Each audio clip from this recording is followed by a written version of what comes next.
Alhamdulillahi Rabbil Alameen, as-salatu was-salamu ala khatimin nabiyyin wa ala alihi wa sahbihi ajma'in, amma ba'd, fa'udhu billahi minash shaitanir rajim, bismillahir rahmanir rahim. Qala Allah ta'ala fi Surah Al-E-Imran, inna fi khalqis samawati wal ardi wa ikhtilafil layli wan nahari la ayatin li ulil albab. Translation: Surely in the creation of the heavens and earth and in alternation of the night and day are the signs for people of wisdom. This is narrated by Hazrat Aisha Radhiyallahu anha that Prophet Muhammad sallallahu alaihi wasallam once came to me and came in my blanket, and then he asked that give me the permission so that I can worship Allah subhanahu wa ta'ala. Then he came out of the bed, he did wudu, and then he stood for the prayers, and when he stood he cried so much that his tears came on his chest, and then he went in ruku, and then he cried in the ruku, and then he did the sajda, and also he was crying in the prostration or sajda, and then he lifted his head and kept on crying until the time of Fajr came, and Hazrat Bilal Radhiyallahu anhu came and notified him that Fajr Salah is ready, and then Hazrat Aisha Radhiyallahu anha asked that, Huzur, why did you cry so much? Allah subhanahu wa ta'ala has already forgiven all of your sins of the past or the future. Prophet Muhammad said, should I not be a thankful slave to Allah?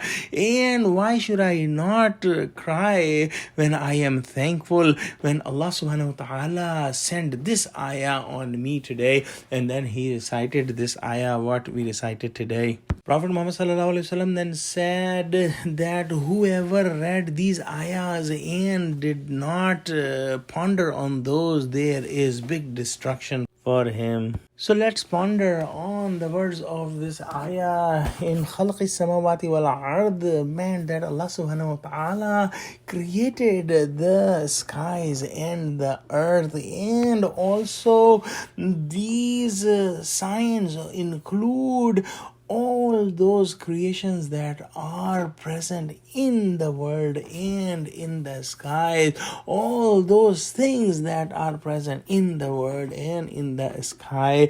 And we know that there are so many different creations in the world and in the sky, and so many different living and non-living things that Allah subhanahu wa ta'ala created. Now if someone ponders on the creation of Allah subhanahu wa ta'ala with the eye of his heart, he will directly be connected to Allah subhanahu wa ta'ala, and he would know that the creator of this universe is free from any defect, free from any weakness, and is all powerful and all wise. And this is the concept in the phrase subhanallah.